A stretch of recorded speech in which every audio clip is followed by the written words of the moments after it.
네, 박미아 변호사님과 함께하고 있는데요. 청취자 질문 하나 받아볼게요. 하우스 렌트로 4년 넘게 살다가 이사 나왔는데 다이닝룸 쪽에 한 2피트 정도 크기의 워터 데미지가 있었고 리빙룸 벽 한 면에 아이가 스티커를 붙여놨는데 그거 떼다가 자국이 좀 나서 그 면은 페인트해야 할 것 같아서 저도 이 2군데 정도만 수리비 내겠구나 싶었습니다. 그리고 이사 나올 때 전문 집 청소 업체 집주인한테 고르라고 그래서 그만큼 돈도 주고 나왔고요. 그런데 집주인이 수리비를 14,000불을 차지했더라고요. 렌트비가 월 3,000불이고 디파짓이 5,000불인데 워터 데미지 있는 다이닝만 수리 못한다고 다이닝룸, 부엌, 거실 연결된 곳을 다 갈아야 한다는 걸로 4,000불 차지했고요. 그리고 대기 저희 살기 전에는 세이프티 통과했었는데 얼마 전에는 통과가 안 돼서 그걸 갈아야 한다고 4,000불을 또 달래요. 그 외에 페인팅도 온 집을 다 하고 카펫 딥 클리닝에 하우스 밖 파워워시에 거라지 도어에 별걸 다 차지했더라고요. 이럴 경우 어떻게 해야 되나요? 이러셨어요. 일단은 건물 그 주인한테 돈을 이사 나고 난 뒤에 청구한 거죠. 그죠? 그렇죠. 안 주면 그만인데 만약 고소가 들어오면은 법원에 가서 이건 싸워야 돼요. 심각하게 싸워야 돼요. 아니 근데 보통은 디파짓 안에서 해결이 되지 않나요? 이게 왜 이렇게 많이 차지할 수 있어요? 그래서 이 문제는 서로가의 의견이 너무 다르기 때문에 네. 법원에 가야 될 케이스 같아요. 그 그래요? 사람하고 협상이 안 될 것 같아요. 그렇죠. 이런 사람하고 어떻게 협상이 되겠어요? 근데 이 말이 뭐 댁 같은 거를 세이프티 통과 안 됐다고 이 세입자한테 이거를 무는 게 말이 됩니까? 그러니까 말이 안 통하는 사람이니까 내 말은 법원에 가서 심각하게 싸워야 될 것 같다고. 이거 집주인이 너무한 건 맞죠? 예, 너무한 건 맞죠. 판사 앞에서 심각하게 싸워야 될 것 같아요. 이건 싸워야 되는 거고 이걸 만약에 그러니까 세입자가 내지 않으면 집주인은 고소하죠. 고소를 하는군요. 예, 민사법원에. 그래요? 예, 그러면 법원에 가서 판사 앞에서 모든 거 이제 따지고 엄청 많은 시간을 들어서 따져야 될 힘든 케이스 같습니다. 이런 경우가 있군요. 네. 그러니까 미리 네. 주인한테 만족스럽다, 상태에 만족스럽다 하는 그 사인을 받고 나왔어야 되는데 나오기 전에. 이렇게. 그러니까 그 주인이 다 한번 둘러보고. 그렇죠. 오케이. I'm satisfied. 괜찮다. 그럼 고소 못 하거든요. 그 서류 하나만 가지고. 그렇군요. 근데 그냥 나왔기 때문에 이름이 터진 거예요. 근데 보통은 이렇게 우리가 이사 나오고 청소된 상태에서 최종적으로 이렇게 수리할 때 보는 거 아니에요? 아니 청소하고 난 뒤에 건물주가 하면 키 받을 때 한번 와서 다 점검을 시키죠. 그렇죠. 테너트가 하고 이제 그다음에 상태가 만족스럽다. 그때 그러면 세입자가 같이 들어가야 되는 거예요? 같이 들어가가지고 만족스럽다는 사인을 받았으면 이런 문제가 없는데 네. 그냥 그 사인 안 받고 나왔고. 떠났기 때문에 이런 네. 고소가 이제 들어올 가능성이 있다는 거죠. 근데 이 수준이면 그냥 뭐 하나 집을 완전 전체를 수리하겠다는 건데 그거야 세입자한테. 뭐 사람마다 다 다르니까. 이런 경우 근데 종종 있어요. 집주인이 이렇게 과하게 막 수리비를 요구하거나 이런 경우가? 가끔 한 5% 정도는 있죠. 진짜요? 네. 그러니까 이게 전혀 없는 경우는 사람 얼굴이 아니군요. 다 다르듯이 네. 돈에 대한 개념이 다 다르기 때문에 그래서 이거는 법원에 가서 어마어마하게 사야 될 케이스 같아요. 그렇군요. 이건 돈을 안 주면 고소 들어오면은. 이게 안 주면 이제 고소가 분명히 들어올 거고. 그럼 이분은 그냥 기다리는 수밖에 없네요. 그렇죠. 이게 그냥 서로 협상해서 뭐 이렇게 하는 거예요? 협상할 사람이 이런 식으로 안 보내죠. 그래도 한번 얘기 한번 해보면. 일단은 이제 뭐 그거야 변호사비 엄청 들어가겠죠. 지금 봐서는. 이건 변호사비가 많이 들어갈 케이스다. 그리고 예. 오래 소송이 진행될 케이스다. 예. 그러니까요. 이게 본인이 그리고 내가 낸 데미지다라는 증거도 갖고 계셨어야 되는 거잖아요. 그렇죠. 네, 근데 그 옛날부터 있었다는 걸 그걸 알려줬어야 것도 있어야 되고. 그러니까 들어가기 전에 사진을 한번 쫙 찍고 나오고 난 뒤에 한번 딱 찍고 그래서 건물주한테 확인을 받고 그다음에 그 데미지는 내가 한 게 아니다. 그리고 건물주는 상태에 대해서 만족해서 키를 받았다. 그걸 갖다가 매듭을 다 찍고 나와야 돼요. 그래야 되군요. 진짜 궁금하신 분들은 들어가기 전에도 사진 다 한 번씩 찍을 필요는 있어 보여요. 그렇죠. 예. 근데 그냥 무턱대고 그냥 우선 들어가기 바빠서 그런 경우가 없는데 알겠습니다. 네. 이분은 한번 그래서 우선 기다려 보시고 소송이 나면 변호사님 아무래도 해야겠네요. 그렇죠. 안 그러면 뭐 처음에는 법원에 가보고 말이 통하면은 판사가 우리 쪽이다 그러면 괜찮은데 안 통하면 변호사님 통해야 되죠. 알겠습니다. 다음 질문 또 받아볼게요. 집 사고 파는데 클로징 데이가 조금 꼬여서 사는 집 클로징하고 일주일 뒤에 파는 집 클로징이에요. 근데 집 팔고 나면 사는 집을 페이오프 할 수 있거든요. 론 오피서는 얼리 페이오프 페널티는 없지만 최소한 6번 페이먼트는 한 뒤에 내야 한다고 얘기를 하는데 그럼 6개월간 내는 이자만 거의 5,000불이에요. 가능하면 집 판 돈 들어오는 대로 바로 갚고 싶거든요. 이게 가능한가요? 이러셨어요. 무슨 말인지 이해가 안 됩니다. 그렇죠. 제가 이게 그러니까 이분은 팔고 나는 돈으로 바로 그냥 그 사는 집을 갖고 싶으신데 론 오피서에서는 이 이제 모기지 받은 걸로 차라리 내면 다달이 내야 된다. 뭐 6개월 정도는 그렇게 내야 된다라는 말씀이신 것 같아요. 그러면 이자가 나가니까 그 이제 이분 입장에서 바이어 입장에서는 그럼 처음부터 그걸 플랜하셔가지고 네. 클로징 스케줄을 그런 식으로 잡았어야죠. 그러니까 계약할 때부터. 근데 이미 안 되는군요. 네, 이거는. 계약했으면 끝이에요. 그러니까 론으로 이렇게 내기로 했으면 그냥 가야 되는 거지. 예. 이거를 갖다가 그리고 프리페이먼트 페널티 같은 거 만약에 있다면은 예. 모르겠는데 그게 또 그런 은행한테 미리 그걸 얘기를 했어야 되고 그러니까 그 건물 집을 팔고 그럼 처음부터 론을 안 받았어야죠. 근데 이분은 어울리 페이오프 페널티는 없다고 얘기를 했다는데 론 오피서가. 그러니까 이제 일단은 페이업 할 수는 있겠지만은 예. 그런 건 아주 내 평생 처음 들어보는 케이스고요. 아주 드문 케이스입니다. 그래요? 그럼 아예 론을 신청하시지 말고 그 돈 나오는 돈에서 이 집을 샀으면 되는데 왜 모기지 신청해가지고 뭐 오피서 일 다 시키고 은행에 자기도 부지런히 몇 달 동안 일을 하고 난 뒤에 은행 변호사비 다 경비까지 모기지 텍스까지 다 부담하면서 왜 이렇게 하시는지 저는 그러니까 이분이 앞에서 왜 그 클로징하고 이제 사는 집이 그게 서로 좀 그 기간이 꼬였다고 하시는 거 보니까 아마 집이 그렇게 일찍 팔릴 줄 모르셨던 것 같아요. 그 타이밍을 처음부터 좀 플랜해가지고 그러셨어야 되는데 그 파는 집을 좀 포스 포제션을 해서 좀 거기서 스테이하는 걸로 해가지고 사는 집으로 갔으면은 그 플랜이 안 된 케이스이기 때문에 이거는 뭐 어떻게 방법이 없네요. 계약서대로 가야 됩니다. 그렇군요. 그건 처음부터 계약서부터 플랜을 그렇게 하셨어야 돼요. 근데 이제 그럼에도 불구하고 페널티 어차피 없으니까 이분이 그냥 페이오프 하겠다 이렇게 되면 그거는 뭐 은행 문제니까 은행하고 이제 하셔도 되고. 네. 뭐 가능성은 있는 건가요? 그럼 은행에서 받아줄 그거는 가능? 은행 정책상 그런가? 또? 네. 은행밖에 모릅니다. 그 사실은 은행마다 다르니까요. 은행하고 한번 상의를 해보셔야 될 것 같고 이러려면 이럴 거였어. 페이오프를 일찍 할 거였으면 미리부터 그렇게 플랜을 하고 하셨어야 된다. 이미 모기지 신청하지 마시고 알고 캐시로 샀어야 되는 거. 캐시로 사야 되는 거군요. 이런 경우는. 계약서라는 건 계약해버리면 법이에요. 그건 법이기 때문에 어길 수가 없습니다. 그렇죠. 지난 시간에도 그거 말씀하셨는데 여기는 서류가 굉장히 중요하다. 그 말씀하셨고. 근데 이제 이자가 좀 아깝겠죠. 그러니까 이자 생각하고 아마도 이런 생각을 하셨던 것 같은데. 근데 미국 속담이 있잖아. You cannot eat cake and the frost also. 케이크 먹고 그 위에 있는 프로스트까지 함께 못 먹어요. 그래서 본인이 잘 생각하셔가지고 현명하게 뭐가 제일 안전했을까 방법을 미리 플래닝을 했어야 되는데 이거는 플래닝의 미스테이크예요. 이건 처음 플래닝부터가 조금 문제가 왜냐면 있었다. 어차피 모기지 나오면 모기지 텍스는 내야 돼요. 또 모기지 텍스가 또 어마어마해요. 진짜요? 그러네요. 경비가 또 은행에서 차지하는 경비, 은행 변호사비, 모기지 텍스 그게 어마어마한데 또 이자 아끼려고 미리 또 프리페이 한다. 아이고 그러면 또 완전 플래닝 미스테이크.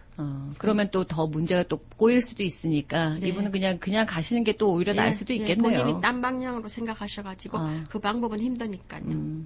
알겠습니다. 다음 질문 또 받아보겠습니다. 클로징 일주일 남아서 이제 클로징 머니 준비하려고 랜더한테 연락했더니 셀러 filed a bankruptcy a few days ago 라면서 타이틀 컴퍼니한테서 클린 타이틀 못 받으면 원래 기간 내에 클로징 못 한다고 하네요. 전 집주인도 이 집을 모기지로 끼고 샀거든요. 그러니까 전에 집주인도. 그 모기지를 못 내게 돼서 뭔가 정리할 사항들이 있나 봐요. 보통 이런 경우 만약에 일이 잘 해결된다 해도 딘 타이틀 받는데 시간이 많이 소요되나요? 네, 시간이 많이 걸리죠. 진짜요? 그래서 기다려서 주시든지 계약을 취소하든지 방법은 두 가지밖에 없어요. 일주일 클로징 남았는데 취소할 수 있어요? 아니 지금 클로징을 못 하잖아요. 그렇긴 하죠. 상황이 이렇게 돼서 셀러가 unable to close니까 클로징을 연기할 수밖에 없죠. 이게 참 별일이 다 있네요. 클로징 일주일 앞이었는데 셀러가 뱅크럽시를 할 줄은 누가 몰랐죠. 이런 경우는 그러면 얼마나 걸려요? 그러면 셀러가 지금 unable 팔 수가 없는 상황이니까 네. 이걸 해결할 때까지 기다리든지 아니면 계약을 취소하든지 두 가지 방법밖에 없어요. 그렇군요. 네. 이게 그러니까 그 뱅크럽시가 다 해결이 되고 나중에 돼야 그게 클로징 가능하고 그 뒤에 딘 타이틀 온다는 거잖아요. 네, 타이틀 컴퍼니에서 다 그러면 뭐 이거는 클리어 해줘야 되는 거죠. 그거는 이제 변호사끼리 연락해가지고 시간이 얼마 걸리는지 봐서 뭐 한두 달 걸린다면 기다려 주시든지 그보다 더 오래 걸린다면 아예 계약을 취소하고 계약금을 돌려받든지. 돌려받든지. 아주 드문 케이스인데 이런 일도 있습니다. 가끔 있군요. 그래서 이분이 이제 그래서 당장 머물 새 집을 알아봐야 하는지 모르겠네 이러는데 이거는 본인 그러니까 선택을 하셔야겠네요. 그거는 뭐 아직은 선택해야죠. 지금은 왜냐하면 그 집을 못 사게 될 수 있으니까. 그렇죠, 그렇죠. 근데 뭐 이게 뭐 한두 달이라면 뭐 어디 잠시 머물 곳을 알아본다 하더라도. 근데 뭐 시간이 3, 4개월 뭐 6, 그렇게 될 수도 있잖아요. 된다면은 계약 취소하고 계약금 다시 돌려받을. 계약금 돌려받을 수 있을까요? 당연히 셀러가 뱅크럽시 했으니까. 셀러가 이제 그 했기 때문에 계약서에 나와 있어요. 네. 셀러가 unable to sell. 네. 이 집을 자기가 컨트롤할 수 없는 상황에서 팔 수가 없어질 때는 계약을 취소하고 계약금을 돌려줄 수 있다. 그렇군요. 그러게요. 최종 클로징까지는 조금 뭐 기간을 아무도 알 수 없는 상황이니까 아예 이제 캔슬하시면 그래도 계약금 돌려받을 수 있고. 그걸 본인이 생각해 보셨네요. 6개월에도 기다리겠다. 근데 문제는 이분이 이미 지금 살고 계신 집은 나왔을 거 아니에요. 그거야 뭐 6개월 스테이 그 집이 그렇게 마음에 든다면은 6개월 동안 기다려서 뭐 렌트할 수 있는 거고. 근데 지금 다른 집을 알아봐서 또 다시 그거는 그 과정을 그분 사정이죠. 그러네요. 우리가 결정할 게 아니고. 진짜 좀 제 얘기, 그러니까 제 사정은 아닌데. 제 사정 아니고 그분이 듣고 보니 너무 답답한 상황이라서 이분 참 우리는 힘드시겠다. 변호사로서 개인 감정에 절대 안 들어갑니다. 객관적으로 네네. 결정하세요. 그런 분이 필요해요. 이럴 때는 그쵸. 본인은 이게 진짜 멘붕이 근데 오거든요. 이제 클로징하러 가면 변호사끼리 싸우는 사람이 있어 감정적으로. 왜요? 절대 안 싸워야 돼요. 변호사는 손님을 위해서. 그렇죠. 그리고 가장 객관적인 사람이죠. 클로징 안 하고 화나가 뛰어나가는 변호사 있거든요. 진짜요? 너무너무 기가 차요. 변호사는 절대. 그럼 당사자들은 너무 황당하겠어요. 손님끼리 싸우면 손님끼리 싸우고 만들고. 네. 그 다음에 우리는 밖에 놀다가 밖에 가서 커피 마시고 와서 협상됐습니까? 협의됐습니까? 안 그럼 계속 싸우세요? 또 놔뒀다가 마지막에 두 사람이 우리 협의했습니다. 그럼 서류를 만들어 드릴게요. 하는 게 우리 잡이야. 우리는 절대 연락이나 감정에 끌려 들어가면 안 돼요. 그렇겠죠. 그렇게 하셔야죠 또. 그렇죠. 변호사는 절대 그러면 안 돼요. 우리가 객관성을 유지해야지 손님이 그 판단을 할 수 있습니다. 맞습니다. 알겠습니다. 그러니까 이분은 좀 본인이 이제 선택을 하실 문제인 것 같네요. 네, 본인이 이제 기다릴 수 있다면 기다리는. 그 집이 진짜 마음에 든다는 분 있으면은 기다려야죠, 뭐. 근데 뭐 딴 집도 나올 수 있다 하면은 캔슬하고 빨리 딴 집 시작하는 게 좋습니다. 알겠습니다. 이건 아주 드문 상황이에요. 그래요. 그렇죠. 클로징 일주일 남겨놓고 이게 도대체 무슨 일입니까? 나도 평생 처음 들어보는 일이니까. 근데 이런 희귀한 일이 또 생깁니다. 맞아요. 다음 질문 또 받아보겠습니다. 집을 사서 클로징하기 전인데 에스터메이티드 클로징 코스트 중에 오너스 타이틀 인슈런스를 꼭 가입해야 할까요? 1,196불이 나왔는데 전 금액이 아니라서요. 그거는 꼭 해야 됩니다. 뉴욕, 뉴저지는. 딴 데도 아마 해야 될 거예요. 왜냐하면 그거 없으면 나중에 집 못 팔아요. 이건 집을 팔 때도 문제가 되는 거군요. 예, 그냥 타이틀이니까 네. 집 문서에 문제가 없다는 보험이거든요. 이거 타이틀 인슈런스. 이 보험이 없으면 나중에 팔 때 약간에도 우리 타이틀에 문제가 있다 그러면 집을 못 팔아요. 그러니까 그 팔러시가 있어야지 그걸 또 영원히 보관하고 있어요. 집 문서와 같이. 그 집 팔 때 바이어 쪽에서 옛날 팔러시 달라. 당신에게 타이틀에 문제가 좀 있다면 그 팔러시만 주면은 모든 건 깨끗. 반드시 있어야 되는 오너 타이틀 팔러시예요. 근데 집에는 보험이 딱 2개 있어야 돼요. 네. 하나는 상해 화재 보험, 하나는 타이틀 팔러시. 집 문서에 오점이 없다. 그렇군요. 옛날에 누가 10번 팔아가지고 문제 생겼거나 그런 게 없다. 그게 다 커버됐다는 거예요. 나중에 팔 때 그거 하나만 딱 내놓으면은 문서에는 문제가 없어요. 근데 만약 그게 없으면은 빅 프라블럼 생길 수 있습니다. 그러니까 문서에 뭔가 문제점을 갖다 걸고 넘어질 수 있는 거군요. 그럼 오너 타이틀 팔러시 내라는데 없다 그러면 못 파는 거죠. 아이고 그렇군요. 그러니까 인슈런스니까 또 돈이 집 사고 팔 때 얼마나 많이 들어요? 반드시 있어야 되는 인슈런스, 제일 중요한 인슈런스입니다. 근데 이 인슈런스가 집에 따라서 또 가격이 다 달라지나요? 다릅니다. 집 가격에 따라서 다르고 그 위치에 따라서 카운티에 따라서 다르고. 그러면 이제 요게 조금 지금은 1,196불이라고 말씀하셨지만 더 뭐 많은 분들 같은 경우는 지금 이거 좀 안 들면 안 되나요? 이런 생각. 7,000불도 있어요. 집값 비싸고 저 나서 카운티 집값 비싼 데는. 이 타이틀 인슈런스만 와. 맨하탄도 그렇고. 그러니까 이거 안 내도 되나라는 궁금증이 생길 만하네요. 그건 반드시 있어야 근데 반드시 있어야 된답니다. 꼭 사십시오. 집을 안 팔고 영원히 사시겠다 하면 괜찮지만은 언젠간 집을 팔겠다 하면 반드시 있어야 돼요. 알겠습니다. 다음 질문 또 좀 받아볼게요. 남편 직장 동료가 본인 할아버지의 오래된 집을 론 받아서 얼마 전에 저렴하게 구매했어요.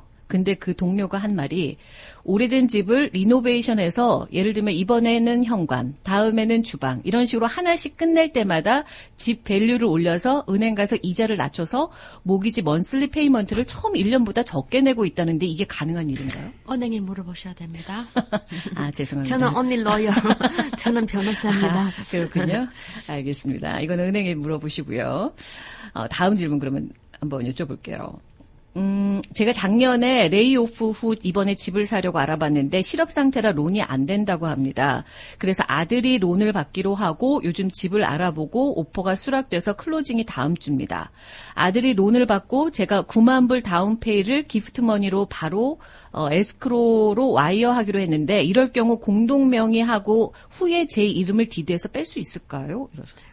일단은 처음에는 은행에서 요구하니까 공동명의로 해놓고 예. 나중에 이제 은행 몰래 비공식적으로 예. 디드에서 이름 뺄 수는 있습니다. 퀵 클레임 디드로. 그래서 은행 몰래 하는 거니까 예. 은행이 알면 안 되기 때문에 왜 알면 안 돼요? 그러면 은행을 통해서 은행 허가를 받아서 빼야 돼요. 그럼 아주 까다로워서. 예, 예. 근데 그 몰래 빼도 괜찮은 거예요? 몰래 빼는 사람들 꽤 있어요. 은행에서 모르면 되니까. 그 대신에 이자 몰개지 잘 내고. 예, 예. 뭐 그러면 은행에서 알 리는 없죠. 그러면 그렇게 할 수 있는 방법은 있다. unofficial, 비공식적으로. 공식적으로 하면 은행에 알리고 해야 돼요. 알리고 해야 되고 비공식적으로는 그렇게 해도 된다라는 네. 거예요. 퀵 디드요? quick claim 클레임 deed. 디드? 그런 걸 가능은 합니다. 가능은 하시다. 그렇게 하실 수 있다고 합니다. 다음 질문은요.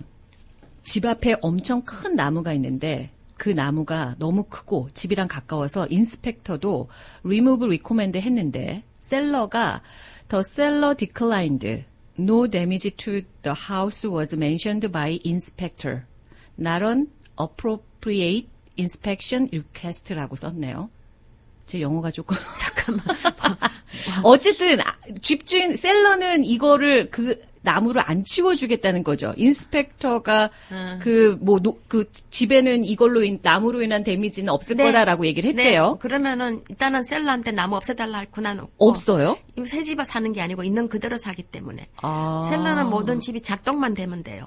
뭘 없애달라, 뭐를 세워달라, 뭘 만들어달라 할 권한은 없어요. 진짜요? 그러니까 본인이 그 나무 없애는 경비가 네. 뭐 3,000불, 2,500에서 3,000불 들어가니까 예. 그 가격을 조정 좀 해달라 그 말은 하지만 할 수 있지만은 나무 없애달라는 말은 못 합니다. 네. 그렇군요. 네. 근데 좀 걱정이 되니까 네. 너무 또 집을 탁하니 가리고 있으면 사람마다 취향이 다르니까. 맞아요. 미국 사람들은 또 그런 그늘을 좋아해요.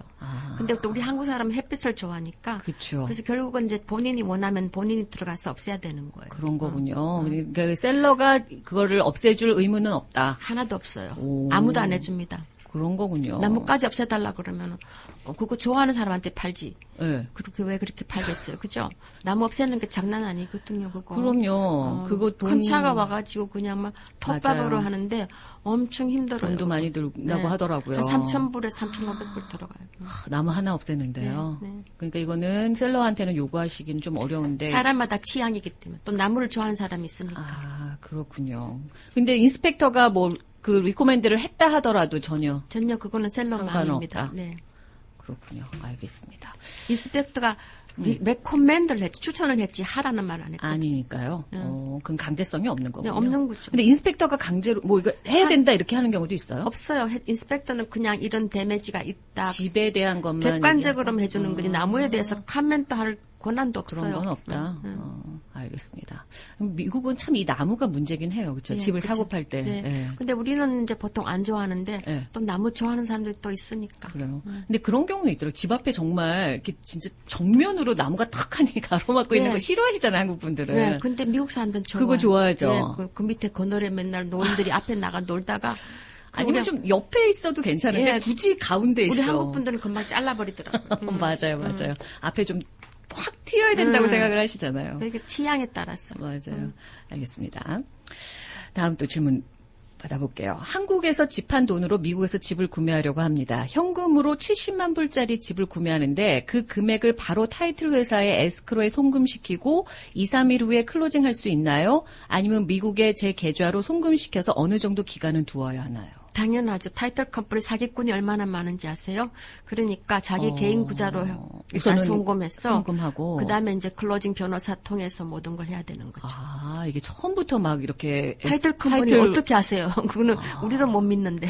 그렇군요. 이게 이제 한국 분들은 또 잘 모르시니까 온 지 얼마 안 되신 분들은 네, 근데 절대로 그렇게 하면 안 된다. 네. 이런 본인 계좌로 일단 가서 네. 그다음 변호사를 통해서 모든 걸 진행해야 됩니다. 그러니까 먼저 본인 계좌로 먼저 가야 되는 타이틀 거군요. 컴퍼니 사기친 사 엄청 많아요. 진짜 그래요? 네. 타이틀 컴퍼니 어떻게 알아요? 근데 말만 타이틀 컴퍼니. 그쵸. 근데 다음 사이에 없어진 타이틀 컴퍼니 엄청 많아요. 아, 진짜요? 네. 근데 타이틀 컴퍼니 측에서 우선 저희한테 돈 보내서 이럴 수도 있겠어요. 한국에서 오니까 잘 모른다고 생각하고. 네, 그럴 수도 있죠. 그러니까 절대 그러지 보내면 말고 안 된다. 본인 개인 구자로 보내서 네. 변호사를 통해서 진행하세요.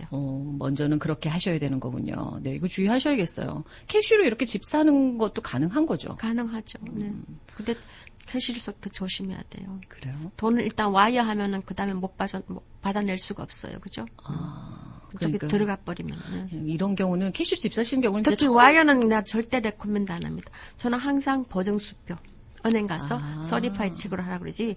와이어는 한번 보내면은 도로 받을 수가 없어요. 리버스를 못해요, 거꾸로. 그렇군요. 가면 끝이에요. 상대방이 누구든지. 그래서 와이어는 굉장히 위험한 거고요. 거군요. 변호사는 절대 추천하지 않습니다. 우린 클로징 때 반드시 자기 은행 가서 네. 은행 보증수표를 걸어서 보증수표를 체크의 끊어서. 카피를 기록으로 남기고 상대방한테 주라 그러지.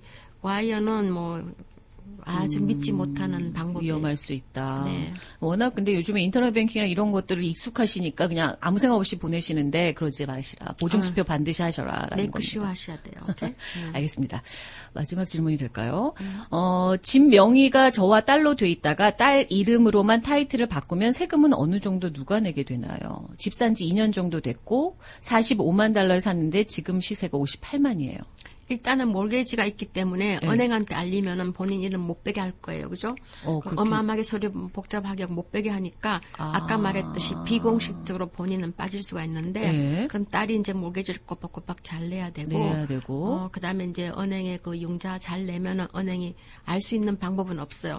근데 융자를 뭐 딸이 안 낸다. 몰게지를 안 낸다, 밀린다. 그렇게 되면 은행에서 알게 되면 크게 또 문제가 생길 수 있는 가능성이 있는 거고요. 예.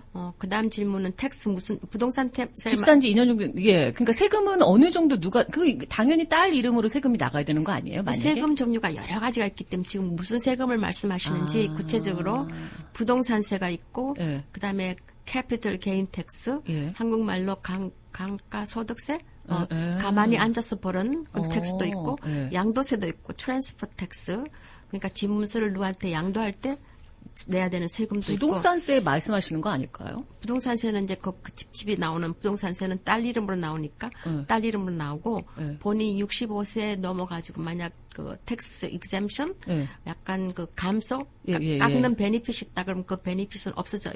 딸이 젊으니까. 그러네요. 그래서 그 베니핏은 이제 없어지고 100%다 내야 되는 거죠. 그렇죠. 세금이 약간 올라갈 수 있겠네요.